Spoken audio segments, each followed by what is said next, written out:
Sorry, you said professional. My bad.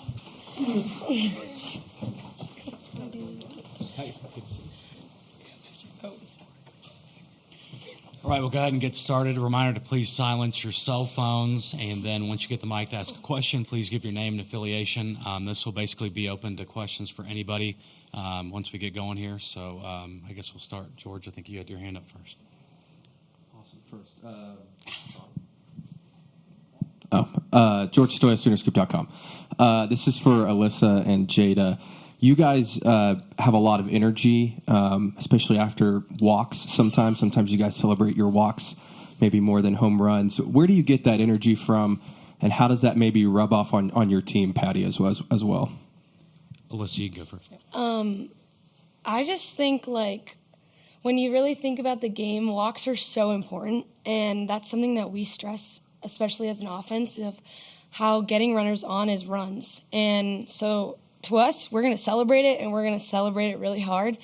And it's just as good as getting a base hit in my eyes. And when I bring energy like that, I think we all feel it. And as a team, we're all collectively there, and we're on the same page of how important a walk is. Yeah, I think when you know the game, you understand how big those walks come into handy. Just like Chiare's double. Instead of scoring only Grace lines, I ended up scoring 2. That is... Now you're up 2 instead of just 1.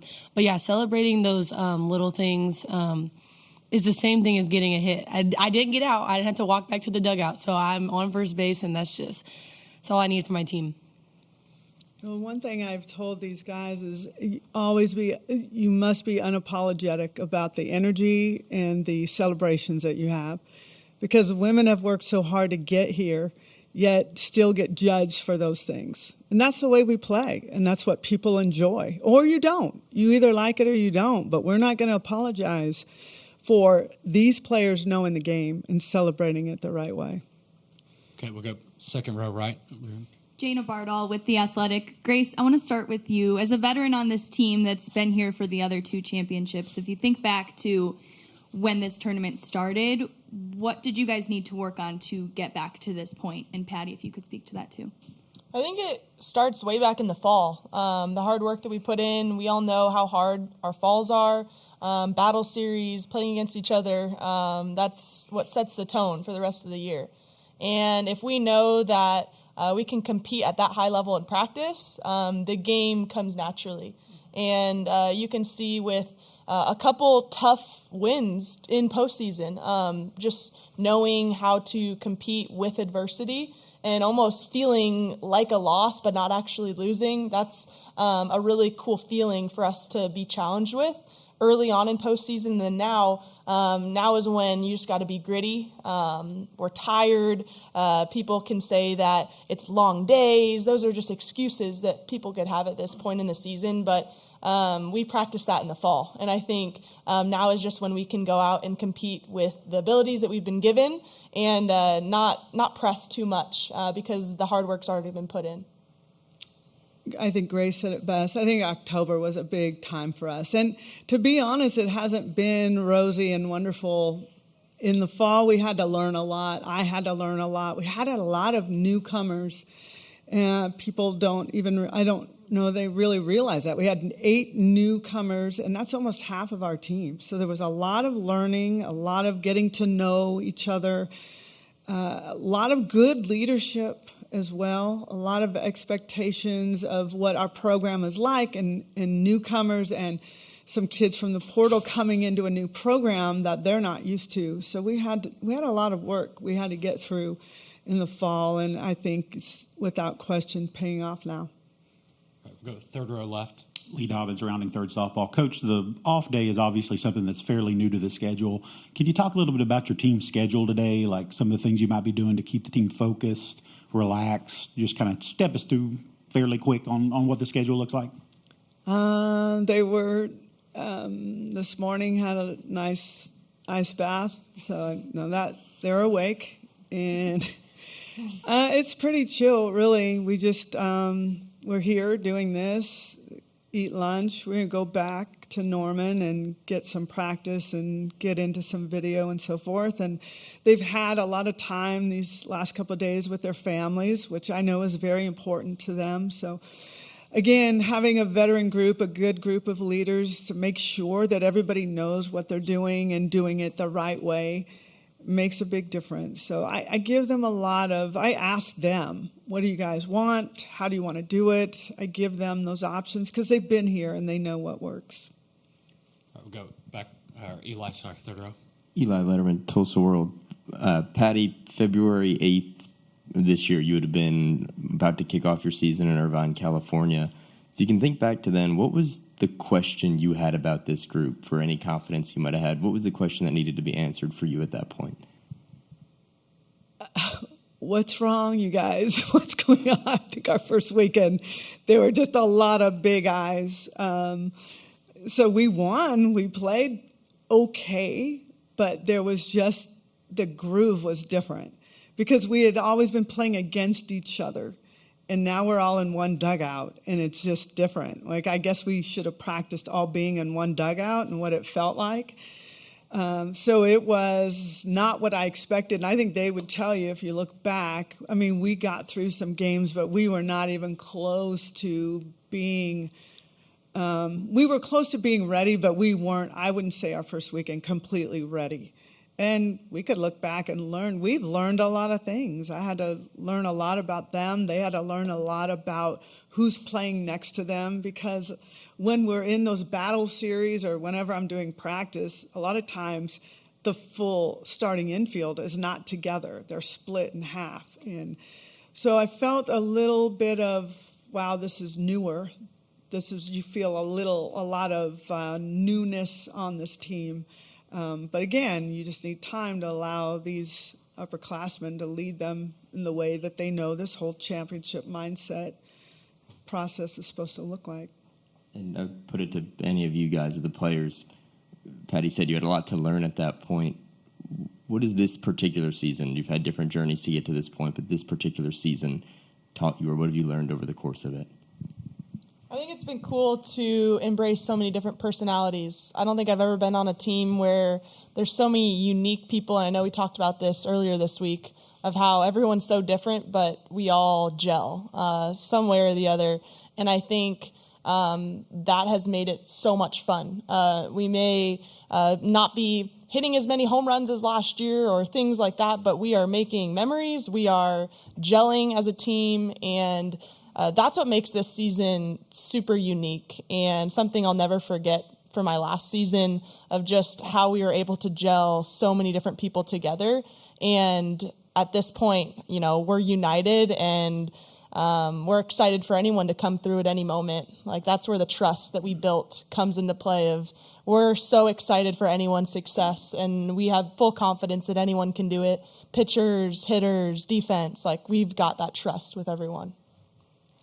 Yeah, just to go on with what Grace was saying, I think we really needed to learn that it was us 20 versus everyone. The only people that know that what we go through is the 19 girls that are right next to me, and just the struggles that we go through. And we compete against each other all fall, trying to fight for a spot. And even in the spring, we're still fighting for a spot. And sometimes it gets really competitive between us players, and just to understand the fact that it is us 20 going against other teams. It's not us trying to go against each other. If you have that going against each other, you're not gonna be successful. So like she said, celebrating other people and always having their back, but I think really just understanding that it's us 20 versus everyone.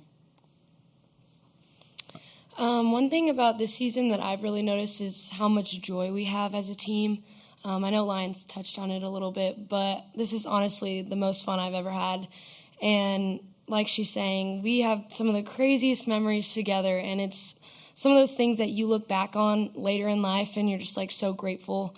So I'm just so glad that this team was put together, and all these great girls, like even with all the newness, it was like first weekend we were all playing volleyball together, like just celebrating each other and having just so many good memories early on in the season. And then when we get here on the field in the biggest stage, it's just like, it's a party. It's a Sooner party. And we're just having so much fun together.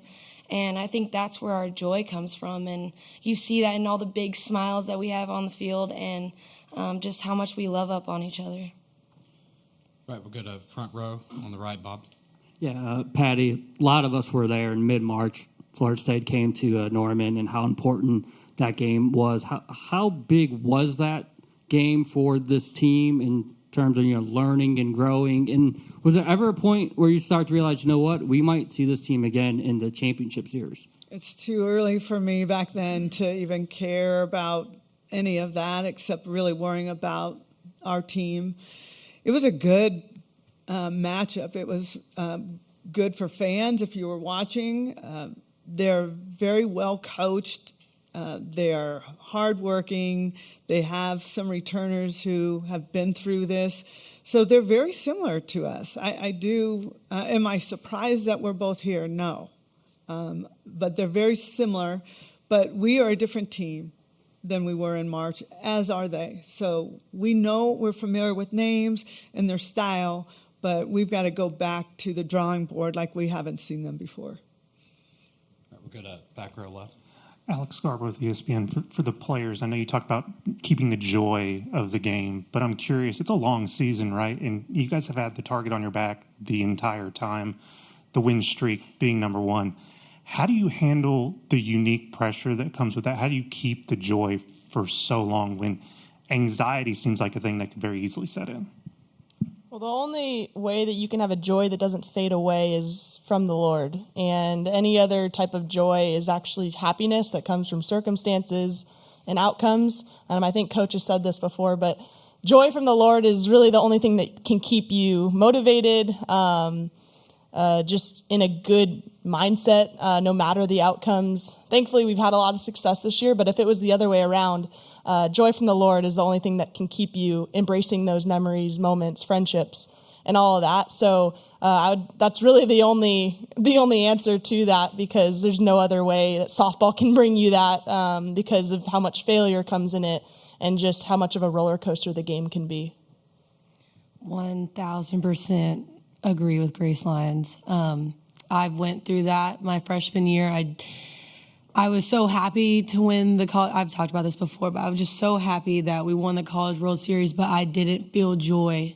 I didn't know what to do the next day. I didn't know what to do for that following week. I didn't feel filled, and I had to find Christ in that. And I think that is what makes our team so strong, is that we're not afraid to lose, because if it's not the end of the world if we do lose. Yes, obviously we've worked our butts off to be here and we want to win, but it's not the end of the world because our life is in Christ, and that's all that matters.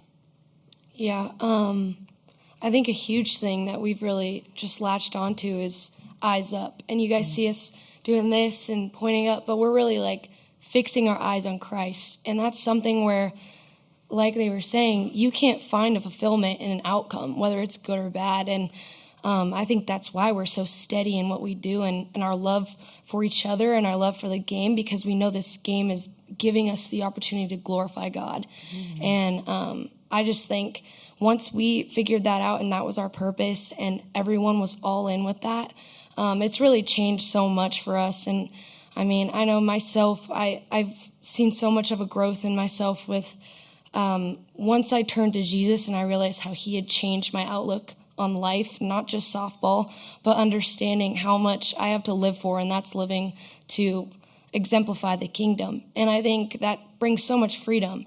And I'm sure everyone's story is similar, but we all have those great testimonies that have really shown how awesome it is to play for something bigger.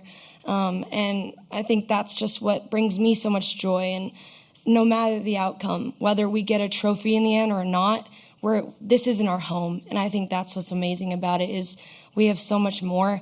We have an eternity of joy with our Father, and I'm so excited about that. And yes, I live in the moment, but I know this isn't my home, and no matter what, my sisters in Christ will be there with me in the end when we're with our King. So, Patty, you've got to keep your eye on the prize and really work with these players on their skill set. But I think from a human nature perspective, it's easier to learn from failure and from losing than it is from winning.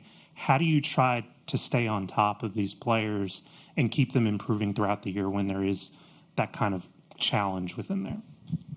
I think they just gave you the answer. So again, they're unapologetic about the way they feel and what they believe. And that makes my job easier because I'm with them in that. So we're not looking at what could happen or, oh, the pressure. There is pressure, right? But these guys have embraced it. They love it. They love the big moments because the big moments are the moments that they'll never forget.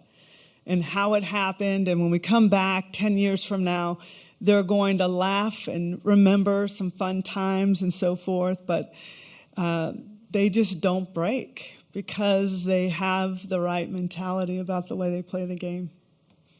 Right, we'll go to second row on the right. Emma Bachelari, Sports Illustrated. Alyssa, with all the newcomers on this team, as Patty was saying earlier, with you coming in as a transfer last year, was there anything in particular that you learned about how to enter this program and adjust that you were able to pass on to other transfers this year? Yeah, I had a lot of conversations with some of them, obviously being in that spot. And a big thing for me that I had to learn was coming in, you can't expect anything. This is such a unique program in the way that we have so much talent, and there's a reason why you come here, and it's because people just elevate you, not just as a player, but as a person. And coming in, I knew I can't expect anything to be handed to me. And you had to work your butt off, but you also have to stay true to yourself. And I think that's something that Coach really stresses when you come in. She's like, I'm going to let you be you, and that's exactly what we need from you. We don't need you to be anyone else. And, there's obviously struggles being a transfer. You're new. You're trying to figure it out. People are feeling you out. And I think one thing I stressed was you don't need to be anyone other than exactly who you are. And she wants that from you, and you don't have to prove yourself. There's a reason why you're here. So that was kind of a big thing in a lot of the conversations that I've had with them. And Patty, is there anything in particular that you did in October, November, those early months that aren't so easy to incorporate those new players? Can you say that? Sorry. Was there anything in particular that you did in October, November, those tough early months to incorporate those players and get that message to them? I think that battle series that we played was just a whole other level of, it felt like to me, 2 top 10 teams playing against each other. So much so that OU took the liberty and to put it on ESPN Plus. And there were a lot of people watching the Jordy versus TRA matchup, or the Nicole May versus Grace. I mean, there were matchups that you want to watch. So these were battles. It was truly a battle. And there was trophies, and there were prizes, and there was all kinds of stuff affiliated with it. But the best way that I could, or our staff could, create what it should feel like is having them go against each other and having the right leaders on each team to lead them into so-called battle. I think that was extremely valuable, and it was so competitive, and there were sellout crowds for it in October. So that's taken the game to a whole other level. All right, we'll go front row left here to Ryan. Ryan Chavanel, Sooners. Grace, you guys faced off against Catherine Sandercock a couple years ago in the Champ Series. Saw her this year. What about her just makes her such a great pitcher and so challenging for you guys as a lineup?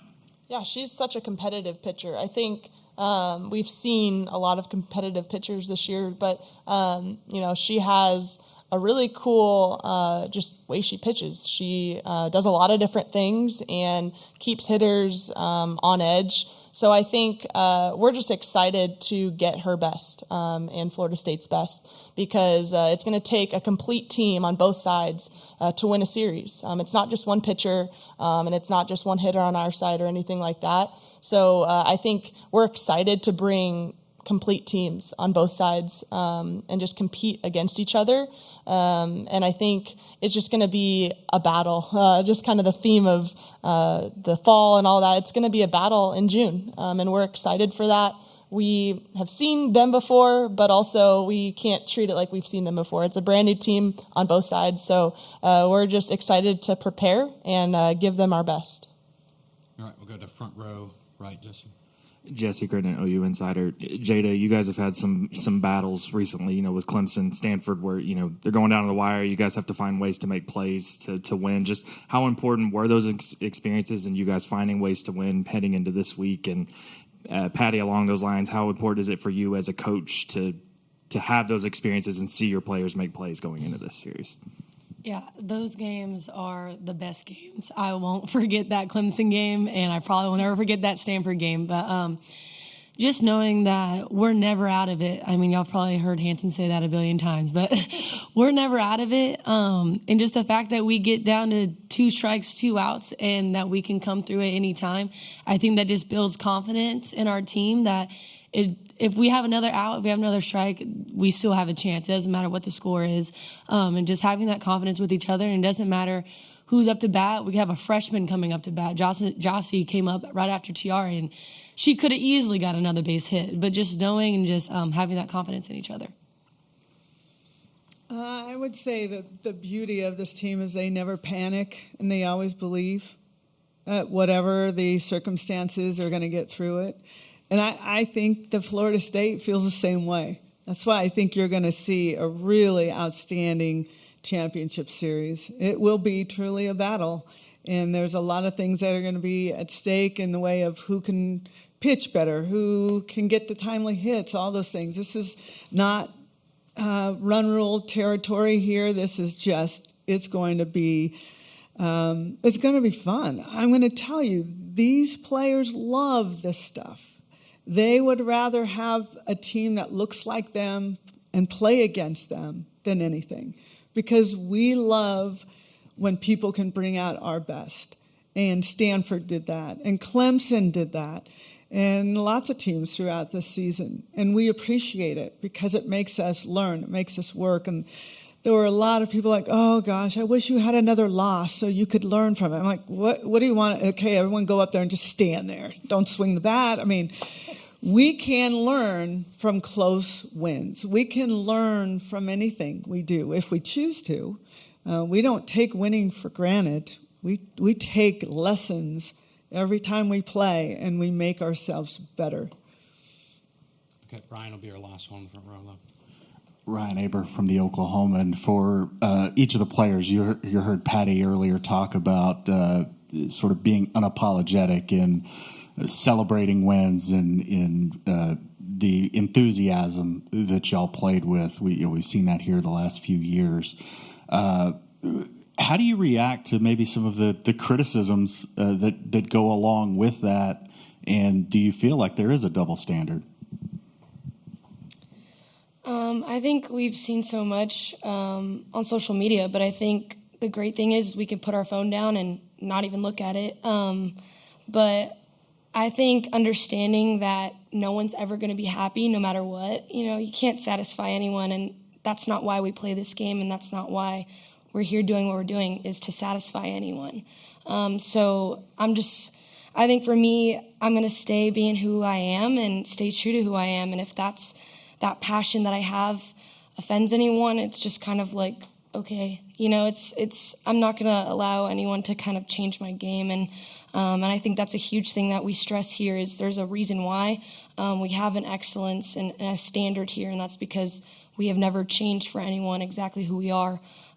So I think just carrying that mentality throughout this champ series and the rest of the way is a huge thing, but just not really feeding into what the negative talk is and focusing on the good things, and that's exactly in our circle and on this team. Yeah, I kind of want to talk about the double standard thing.